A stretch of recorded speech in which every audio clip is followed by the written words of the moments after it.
विधानसभा निवडणुकीची रणधुमाळी आता अखेरच्या टप्प्यात आहे। मतदानासाठी अवघे 4 दिवस बाकी आहेत। महाराष्ट्रामध्ये वोट जिहाद विरुद्ध मतांचं धर्मयुद्ध असा राजकीय वाद रंगलाय। त्याला कारण ठरलंय All India Muslim Personal Law Board या देशातल्या सर्वात मोठ्या मुस्लिम संघटनेने महाविकास आघाडीला जाहीर केलेला पाठिंबा आणि त्यांचा पुढे आलेला एक व्हिडिओ जो काल भाजपचे नेते आशिष शेलार यांनी ट्विट केला होता। त्यानंतर फडणवीसांसह अनेक भाजप नेत्यांनी काँग्रेसवर टीका केली।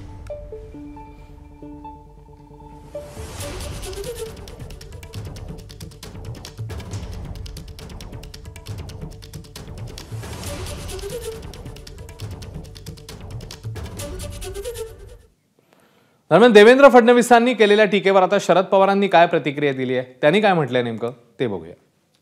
निवडणुकीमध्ये इतकं लांगुल चालन या देशाच्या इतिहासामध्ये आम्ही बघितलं नव्हतं।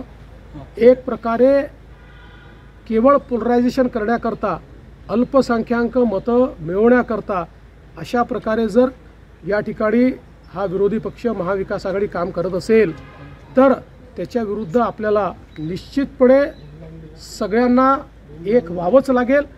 असं आहे की एखाद्या मतदारसंघात एखादा समाज असतो, काही भागामध्ये एक विशिष्ट समाज आहे, हिंदू समाज आहे आणि त्यांनी मतदान केलं भाजप आहे।